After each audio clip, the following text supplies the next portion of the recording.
나스닥이 급락세로 마무리가 됐습니다. 무려 2%가 넘게 하락을 했는데요. 자, 그에 비해서 다우지수는 보합세로 마무리가 됐습니다. 그러니까 기술주 쪽에만 집중이 됐다, 이렇게 판단해야 될 것 같은데, 자, 전체적으로 지표나 재료들을 살펴보게 되면 유가는 상승했고요, 지표도 양호하게 나타났습니다. 자, 그렇다면 재료 같은 부분에서는 부담이 없다는 얘기가 되는데, 나스닥 도대체 왜 이렇게 급락하고 있는지, 기술주들에게 무슨 일이 일어나고 있는지 알아보도록 하겠습니다. 최근에 감사보고서, 이 지연이라든지 거절, 이런 것들에 대한 주의가 나타나고 있습니다. 이제 감사보고서 제출해야 되는 시즌이 왔고, 또 주총 시즌이 오다 보니까 감사보고서에 주목이 많이 되고 있는 상황인데, 감사보고서를 제출하지 못했다거나 또는 의견이 거절되는 기업들은 행정적인 조치가 취해질 수가 있습니다. 여기에 따른 투자 주의가 필요하고요. 이런 재료가 나왔을 때 주가가 급락하는 일이 벌어질 수 있기 때문에 주의가 필요합니다. 어떠한 기업들이 이러고 있는지, 또 어떻게 대응해야 되는지 알아보도록 하겠습니다. 5G 장비 드디어 이제 벼뜨나, 이런 기사가 나오네요. 자, 삼성전자가 해외 국가들과 이런 공급 계약을 체결하는 소식이 전해지면서 이제 삼성전자의 5G 장비를 납품하고 있는 그런 기업들은 어느 정도 수혜를 볼 것이다 라는 얘기가 나오고 있습니다. 뭐 이 부분에 대해서는 예전에도 5G 장비 이야기할 때 말씀을 좀 드렸었는데, 자, 어떤 기업들이 있는지, 또 어느 정도의 수혜를 받을 수 있을 것인지 알아보도록 하겠습니다.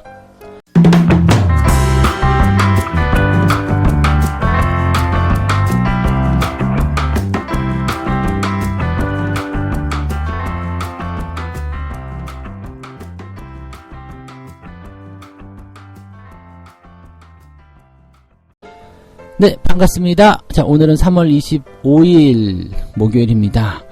자, 시장이 또 불안한 그런 모습입니다. 뭐 일단 지수 상황만 봐서는 뭐 다우지수는 보합 아니냐 이럴 수 있겠는데, 우리나라에 영향을 좀 줄 수 있는 것들은 기술주들이기 때문에 나스닥의 급락 소식이 약간은 걱정스럽다라고 볼 수 있겠습니다. 장 초반에는 다우지수도 많이 올라서 시작했고요, 나스닥도 상승 출발을 했었거든요. 근데 장 후반부 들어서면서 다우지수도 다 빠져버렸고요, 나스닥은 마이너스 2%가 넘게 하락을 했습니다. 지금 다우는 0.01% 보합으로 마무리됐습니다. 그런데 내용만 따지고 보면 이제 상승 출발했었던 부분들을 다 반납해버린 거죠. 그래서 여기에 대한 부분들이 그렇게 썩 좋지는 않다라고 볼 수 있겠고요. 나스닥은 상승 출발 이후에 하락세로 전환이 되면서 오전 한 12시경 넘어가면서부터 급락세가 나타나기 시작했습니다. 마감까지 꾸준하게 하락을 했고요. 2.01%, 그래서 13,000포인트 이탈하면서 마무리가 됐습니다. 자, 기술주들이 계속해서 하락하고 있는 이 모양새 때문에 지금 부담이 된다라고 보셔야 되는데, 뭐 미국 시장의 나스닥, 이 대형 기술주 이렇게 되어 있으면 우리나라는 대형주, 즉 코스피 시장으로 바로 연결되는 경우가 있습니다. 왜냐하면 IT 종목도 비롯한 내용들이 있고요, 또 외국인들이 그러한 모양새들에 대한 그 매매 포인트를 가져가고 있기 때문에 여기에서 이제 연결고리가 있거든요. 그럼 나스닥이 빠졌을 때 다우지수가 빠진 것보다 나스닥이 빠지는 것이 지금은 조금 더 부담스러워요. 왜냐하면 외국인 투자자들이 빠져나갈 수 있는 상황들이 벌어질 수 있거든요. 이 나스닥 기술주, 그 다음에 우리나라 대형주 비슷한 상황일 거라 생각하는데, 재료들을 하나씩 보면서 어떤 식으로 우리가 이것을 해석해야 되는지, 어떻게 받아들여야 되는지 알아보도록 할게요. 자, 일단은 경제 지표 먼저 좀 알아보죠. 유로존의 경제 지표는 일단 양호하게 나타났다고 합니다. 뭐 미국 경제 지표도 그렇게 불편한 건 아니었을 거예요. 자, 일단 유로존 거 먼저 살펴보게 되면 유로존의 3월달 제조업 구매관리자 지표가 62.4로 예보치가 나왔습니다. 예상치가 57.6이기 때문에 이 구매관리자 지수 PMI 지표가 62가 넘어갔다라면 상당히 긍정적이라고 볼 수 있거든요. 유로존의 경기가 좋아지고 있다, 제조업이 좋아지고 있다, 이런 얘기가 되는 거고, 또 지난달보다도 더 높아지는 상황이었기 때문에 좋은데요 라고 얘기가 나올 수 있겠죠. 서비스업 같은 경우는 조금 줄었겠죠. 당연히 뭐라 할까요? 그 코로나로 인한 그런 서비스업 자체가 조금 위축된 상황이었기 때문에 이건 좀 줄었을 것이다 라고 되어 있습니다. 그렇지만 이것 역시도 50 미만의 그런 포지션이긴 합니다만 저번보다도 상승한 모습, 그러니까 줄었을 거라 예상했겠지만 실질적으로는 더 좋아진 상황이 나타났습니다. 시장 예상치가 46이었는데 48.8까지 나왔습니다. 2월 달에는 45.7 이렇게 되어 있었죠. 이렇게 되면은 유로존의 경제 지표가 상당히 좋게 나왔다라고 판단해 볼 수 있는 내용이 좀 됩니다. 그러면 유로존 살아나는 거 아니냐? 이렇게 볼 수 있겠고요. 지금 뭐 봉쇄 조치라든지 이런 것들에 대한 부분이 확산되고 있다라고 하지만 이런 경제 지표의 어떤 호조성은 이런 것들을 좀 누를 수 있는 그런 호재로 충분히 작용할 수 있다고 보시면 되겠죠. 미국 같은 경우도 걱정이 조금 있었을 거예요. 한파도 있었고 폭설도 있었고 이런 기상 상황 때문에 2월달 지표가 계속 좋지 않았다. 그렇지만 3월달의 지표는 양호하게 나타나고 있다라고 얘기가 나오고 있습니다. 3월달에 제조업 PMI 예비치가 59가 나왔습니다. 뭐 물론 확정치가 나와봐야 알겠습니다만 예비치가 59가 나왔다는 것은 일단 제조업 지표가 좋아지고 있다는 얘기예요. 제조업이 좋아지고 있다는 것은 그만큼 살아나고 있다는 그런 이야기가 되는 부분이고요. 시장 전망치는 59.8이었습니다. 근데 일단 이거보다 조금 떨어져 있긴 합니다만 그래도 지난달보다는 증가했다라는 것이 이제 긍정적인 포인트가 되는 거고요. 서비스업 같은 경우는 60.0이 나왔습니다. 시장 예상치가 60.1이었는데 뭐 크게 문제는 없겠죠. 그리고 80개월 만에 가장 높은 수치가 나왔다. 이거 서비스업 같은 경우는 미국 경기에 직접적으로 영향을 주는 부분이기 때문에 이게 60이라는 포인트를 넘어섰다는 것은 굉장한 호재라고 또 받아들일 수도 있는 내용입니다. 경제지표는 굉장히 좋은 흐름이라고 보시면 되겠어요. 반면에 이제 내구재 같은 경우는 조금 감소를 했죠. 이거는 뭐 계속적으로 증가할 수는 없는 부분이기 때문에 그동안 증가했었던 부분에서 약간 좀 감소했다 이렇게 판단해 볼 수 있겠는데 근데 시장은 여전히 0.4% 증가할 것이라고 예상을 했었는데 1.1%나 감소했다라고 나와서 내구재에 대한 부분들은 조금 부담스럽다 이렇게 생각하시면 되겠죠. 근데 전체적으로 경제지표를 봤을 때는 문제 없는데? 라는 생각을 해볼 수 있을 것 같아요. 문제 없는데 주가가 왜 내린 거야? 자, 두 번째 살펴보도록 할게요. 두 번째 재료는 유가입니다. 유가가 지난 폭락했다가 다시 이번에 폭등하는 상황이 좀 벌어졌습니다. 6%나 급등을 했는데 이렇게 널뛰게 하는 건 별로 좋지 않지만 그래도 유가가 상승했다. 이것은 또 긍정적인 포인트가 나올 수 있거든요. 그러니까 이 유가가 폭락을 해버리게 되면 이것도 위험자산이게 포함이 되기 때문에 재료가 어떻든지 간에 유가가 내린다라는 부분이 주가를 끌어내리는 그런 효과를 작용하게 되는 거고요. 유가가 상승하게 되면 너무 급등하면 안 되겠지만 유가의 상승은 이 증시에 또 활력을 불어넣을 수 있는 그런 재료로 작용이 된다 보시면 됩니다. 지금 원유의 주요 수송로죠. 수에즈 운하. 우리가 역사책이 아니죠. 사회과 부도? 지금 뭘로 나오나요? 지리책인가요? 하여튼 그런 책에서 이제 한 번씩은 다 들어보셨을 거예요. 수에즈 운하. 네. 수에즈 운하. 뭔지 몰라도 이름은 알고 있잖아요. 이 수에즈 운하라는 게 이 주요 원유의 수송로로 되어 있습니다. 근데 여기서 선박이 좌초가 됩니다. 그럼 길이 막히겠죠. 이게 그렇게 되면 원유 공급에 지연 우려감이 생기게 됩니다. 그래서 여기에 대한 어떤 우려감 때문에 유가가 급등했다. 뭔가 소비가 많아져서 증가한 부분은 아닙니다. 그냥 선박에 대한 부분, 그 다음에 공급 지연에 대한 우려감 이런 것들을 통해서 유가가 급등했다. 이거기 때문에 일시적인 상승이긴 합니다만 그래도 시장에는 나쁜 소식은 아니다라고 보실 수 있겠죠. 물론 사고 난 부분에 대해서는 우려감을 표해야 되겠습니다만 지수에 영향을 주는 부분에서는 나쁜 것은 아니다라고 보셔야 되긴 하겠습니다. 그런 정도고요. 지금 시장에 대한 이런 유가라든지 경제 지표 이 내용들은 사실 부담은 없어요. 그런데 기술주의 불안이 계속적으로 커지고 있습니다. 국채금리 어떻게 됐니? 한번 살펴보니까 국채금리는 오히려 1.6%대 초반으로 내려가 버렸어요. 금리가 내려가고 있는 상태. 지난번에는 금리가 올라가가지고 부담스러우니까 기술주를 판다 이렇게 되어 있는데 지금은 금리가 내려갔단 말이에요. 내려가 버렸는데도 기술주가 내려가고 있어요. 테슬라가 4.8% 정도 내리고 애플도 2% 내리고 지수는 나스닥이 2% 내리고요. 이건 뭘까요? 인플레이션이 장기간 과열됐고 예상하지 않는다. 그리고 국채금리 상승은 경제의 개선 현상을 반영하는 그런 어떤 부분들이다. 그리고 금리 상승의 질서가 있기 때문에 우려하지 않아도 된다. 다 좋은 얘기밖에 없는데 기술주 왜 내리죠? 이렇게 되면 우리는 딱 한 가지밖에 생각할 게 없습니다. 그냥 차익 실현을 원래부터 하고 싶었던 건데 재료를 갖다 붙인 거고 그 재료가 소멸되더라도 나는 차익 실현의 길을 가겠다. 이렇게 얘기가 나올 수밖에 없습니다. 자, 이 내용은 뭐 미국 시장도 당연히 그동안 많이 올랐기 때문에 나타나는 부분일 거예요. 기술주들 보시면 너무 많이 올랐다라는 이야기 계속 있었잖아요. 거기에 대한 부분이 계속 하락으로 연결되고 수익이 많이 났으니까 팔고 싶겠죠. 현금화하고 싶겠죠. 그걸 한꺼번에 팔 수 없으니까 꾸준하게 팔고 있는 거고 꾸준하게 매도가 누적되다 보니까 주가가 빠지는 거고 매수가 아니라 매도만 있으니까 주가가 하락하는 거다. 이렇게 보셔야 되죠. 이게 국내 증시에 들어오게 되면 대형주 쪽에서 나타나는 부분과 비슷합니다. 그동안 많이 올라왔다는 거. 일단 뭐 어마어마하게 올라간 건 아닙니다만 그래도 많이 올랐죠. 대형주 치고는 많이 올라서 몇백 %씩 올라간 것도 있잖아요. 그러니까 많이 올랐어요. 많이 올랐으니까 차익 실현을 하고 싶을 거 아니에요. 차익 실현 하고 싶은데 명분이 별로 없었어. 명분이 별로 없었는데 다행히도 뭐 이런 뭐라 그럴까요? 매도에 대한 어떤 이슈들을 계속해서 갖다 주잖아요. 뭐 미국 증시가 안 좋다, 국제 금리가 어쩌다느니 뭐 등등등. 네. 이런 매도에 대한 어떤 핑계거리들이 계속해서 나오기 시작했단 말이에요. 핑계거리가 나오기 시작하니까 어떻게 돼요? 난 이렇기 때문에 매도한다라는 어떤 이유들을 갖다 붙였을 거란 말이죠. 그리고 그 이유가 없어졌지만 계속 팔아요. 계속 파는 왜 팔고 있니? 아직 덜 팔았어. 이렇게 나올 수가 있는 거죠.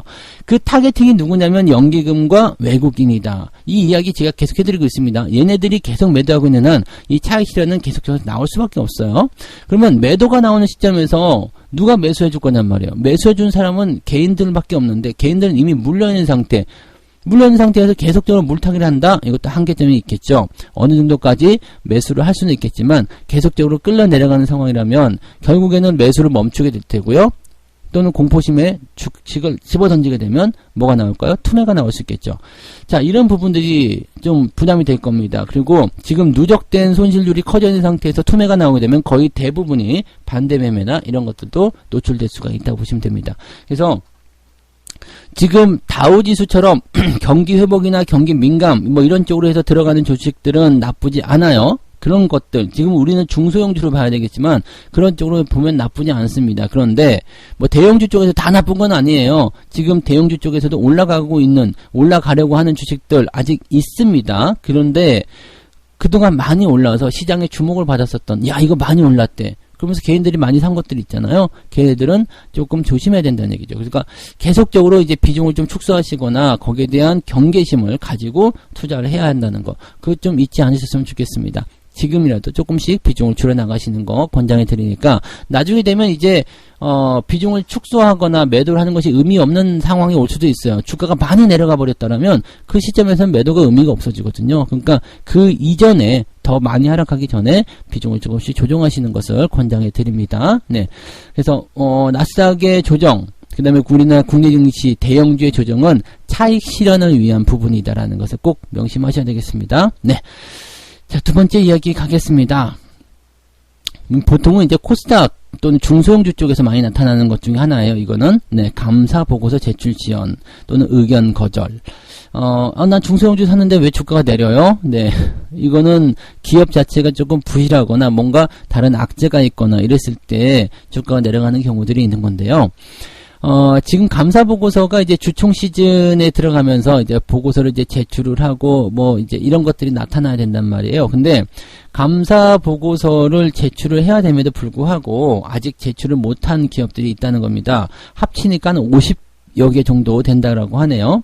이게 원래 법적으로는 정기 주주총회 일주일 전까지 감사 보고서를 제출해야 된다라고 되어 있습니다. 그러니까 주주총회를 내가 뭐 3월 26일 날 하겠다 그러면은 3월 18일로 봐야 되나요? 네, 그 정도까지는 감사 보고서 제출해야 된다라고 되어 있는데 자, 이게 이제 굉장히 좀 중요한 부분들이죠. 지금 뭐 쌍용차 얘기가 나왔지만 쌍용차 같은 경우도 감사 보고서 의견 거절을 받으면서 상장 폐지 위기에 속했다. 뭐 이렇게까지 나오죠. 이 감사 보고서가 의견 거절이 나오면 니네 회사를 내가 이 의견을 줄 수가 없다. 니네 회사는 엉망이야 라는 어떤 이야기가 나오는 부분이랑 마찬가지거든요. 그래서 그렇게 되면은 상장 폐지가 될 수도 있습니다. 그러니까 물론 요즘에는 상장 폐지가 바로 들어가지 않고요. 개선 명령, 개선 기간을 1년 정도 주죠. 그리고 나서 최종적으로 또 다시 결정을 하는 부분들이 있는데 일단 감사 보고서가 뭔가 문제가 된다면 이제 주가는 하락할 수 있는 포인트가 만들어진다 보시면 되겠습니다. 그런 기업들이 지금 코스피의 8곳, 코스닥의 34곳이 감사보고서 아직도 내지 않았고, 또 그 외에 몇몇 기업들은 감사보고서 뭐 지연이나 의견 거절이 나와 있다라고 보시면 되겠습니다. 기업들이 굉장히 많은데 특히 코스닥이 더 많습니다. 코스닥이 더 많고, 코스닥 쪽에서는 대체적으로 이제 뭐 조금 적자에 좀 시달리고 있다거나, 뭐, 수집이 좀 안 된다거나, 막 그런 기업들. 이게 그러니까 자신있게 내세우기 좀 어려운 그런 기업들이, 좀 있다라 보시면 되겠어요. 코스피 쪽에서 뭐, JW 생명과학, JW 홀딩스, 뭐, 그리고 제이준 코스메틱, 이런 기업들이 아직 제출을 못했다라고 되어 있고요. 코스닥 같은 경우도 루멘스 있고요. 모베이스 전자, 뭐 삼육물산, 특히 모베이스 쪽은 이제 윤석열 관련주로 포함이 돼서 사람들 많이 갖고 있을 텐데 걱정이 좀 있으실 것 같아요. 주가가 변동을 좀 보이는 것 같긴 하더라고요. 그래서 뭐 그런 거, 크로바 하이텍 뭐 이런 기업들도 개인들이 많이 있었던 거죠. 감사보고서 제출하게 되면 다시 올라오게 될 겁니다. 감사보고서 미제출로 인해서 주가가 하락했다라면 감사보고서 제출하게 되면 다시 올라가요. 그리고 좀 뭐 걱정스러운 기업들 같은 경우도 이 감사보고서 제출 이런 것에 대한 그 공시를 내보내게 되거든요. 그 공시 내보내게 되면 주가가 또 상승하는 경우들도 좀 있습니다. 그래서 우리 회사 괜찮네, 넘어갔네 이렇게 생각하면서 투자를 막 하는 경우도 있거든요. 또 감사보고서 제출하기 전까지 매수를 안 하고 있다가 제출하고 나면 매수하는 거, 즉 상장 폐지에 대한 위험을 벗어났다 이렇게 보는 부분들이 있죠. 근데 여러분들이 처음에 접근하실 때부터 이 감사보고서 또는 상장 폐지 이런 것들에서 자유로우려면요, 종목에 대한 기업 분석을 어느 정도는 갖고 들어가셔야 됩니다. 그냥 차트만 보고 들어가시면 이런 것들이 노출될 수가 있어요. 좋다, 또는 재료만 갖고 들어갔을 때 좋아라고 할 수 있겠지만, 기업이 뭐 재무구조가 별로 안 좋다거나 뭐 상황이 안 좋다거나 이렇게 됐을 경우에는 감사보고서에 대한 문제가 턱 잡힐 수 있죠. 이게 3월 달까지이기 때문에 3월 안에만 이제 이런 것들을 조심하시면 되고요. 그 다음부터는 원래 하셔도 괜찮을 것 같긴 합니다. 근데, 어쨌든 기업 분석은 들어가시긴 해야 되는데, 이렇게 그 감사보고서가 문제가 될 정도의 기업들은 재무제표 들여다보시면 상당한 문제가 있을 거예요. 그런 기업들은 지금은 피하시는 게 좋다라는 거, 뭐 이전에도 이미 말씀드렸지만, 그런 것들을 좀 다시 생각하시면 좋을 것 같아요.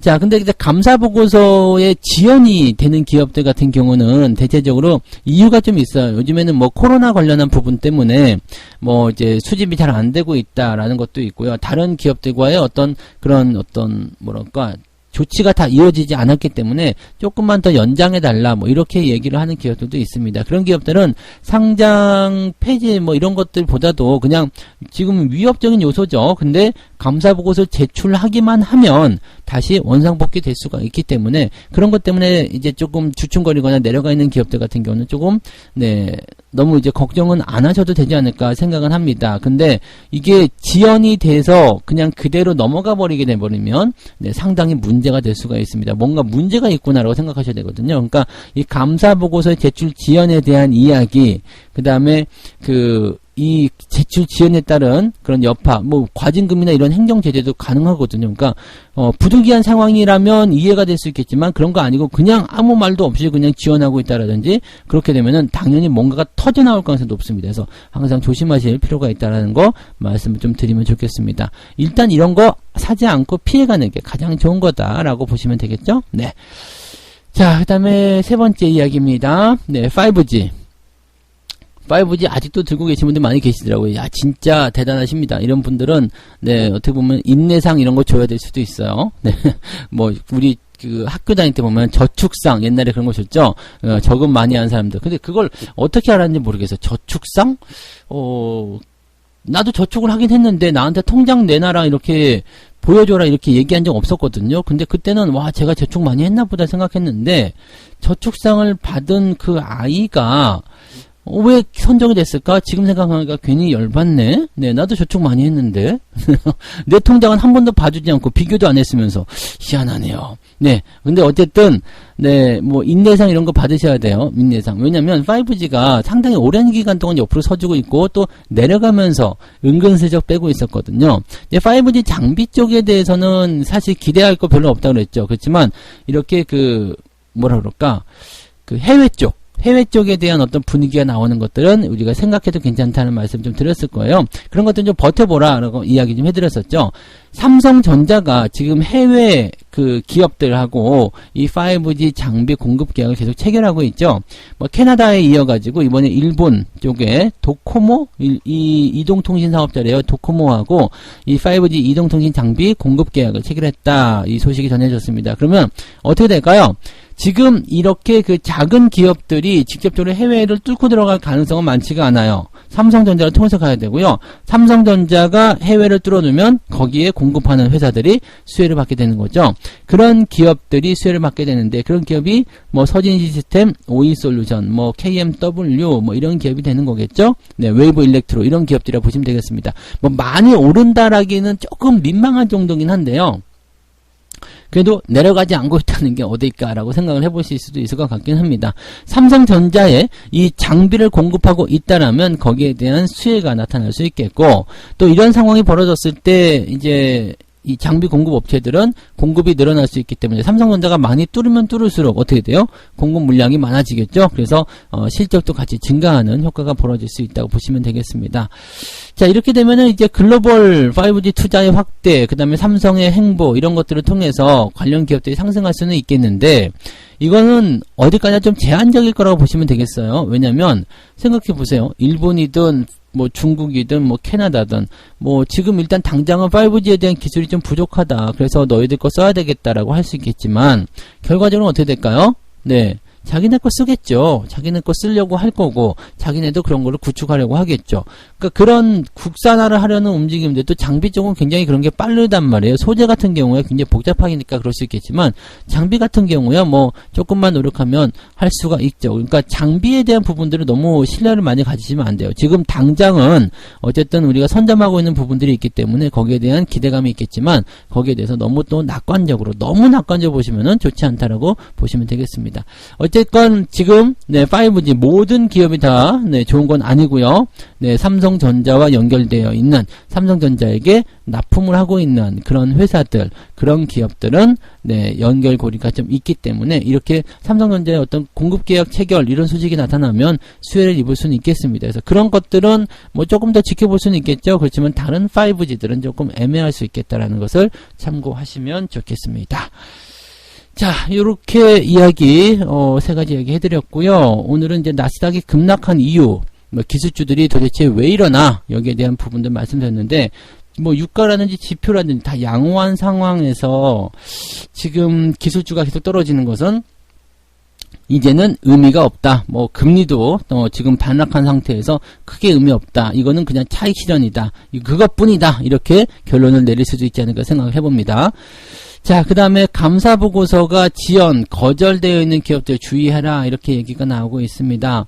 뭐, 감사보고서는 일단 주총 일주일 전에는 제출을 해야 되는데, 뭐, 그동안 준비를 안 하고 있었다는 것도 사실 문제가 아니겠습니까? 그죠? 네, 그래서 그런 부분도. 근데 부득이한 사정으로 인해서 아직 제출을 못하고 있다. 그런 기업들은 상황을 잘 보셔야 되고요. 아무 이유 없이, 지연이 되고 있다. 의심해야 됩니다. 그리고, 거절되고 있다. 의견 거절 이런 기업들은 구제하기가 좀 어렵습니다. 그래서 그런 기업들은 사전에 미리 피해가야 된다는 거 재무제표로 한 번이라도 들여다보시면 그런 것들 피해갈 수 있다는 거 말씀을 드렸습니다. 5G 장비 모든 장비에 속한 건 아닙니다. 삼성전자에 공급을 하고 있는 연결고리가 있는 그런 기업들만 해당된다는 거 꼭 명심하셨으면 좋겠고요. 그 다음에 이런 것들도 뭐 영원할 수는 없습니다.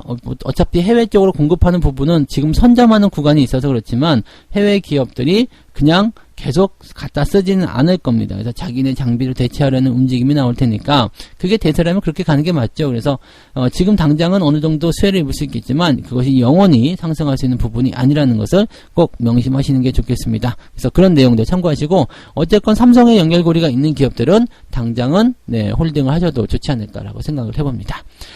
자, 책 한 곡지 읽고 마무리하도록 하겠습니다. 투기적 매매가 아닌 투자를 하도록 하라. 종목 교체가 잦은 전문 브로커보다 장기적으로 주식을 여유있게 가져가는 투자자들이 자신의 포트폴리오를 훨씬 더 잘 운영하고 있다. 성투사 이야기죠. 네. 네, 이들은 새로운 정보에 더 밝고 내재 가치에 대한 이해도 넓다. 작은 변화에 매매하고 공매도 하거나 옵션만 거래하는 것은 매우 위험하다. 일관성을 유지하는 것은 고수익의 지름길이 될 것이다. 여러분들 이거 잘 생각하셔야 돼요. 일관성.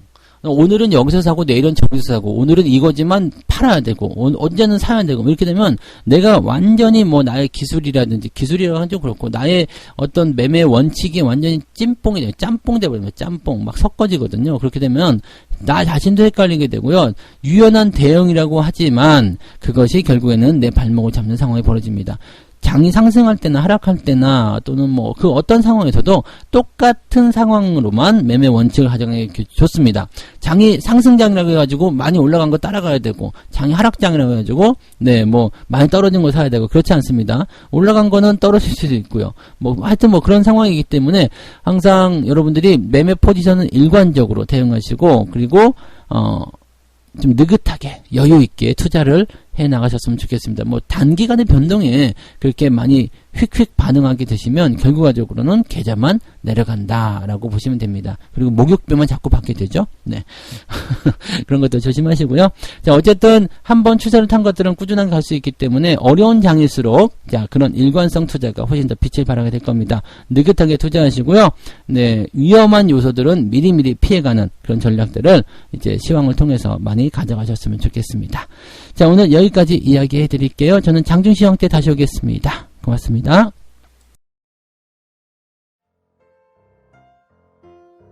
본 방송에서 제공되는 모든 정보는 투자 판단의 참고 자료이며 투자의 최종 책임은 본 방송을 이용하는 본인에게 있습니다.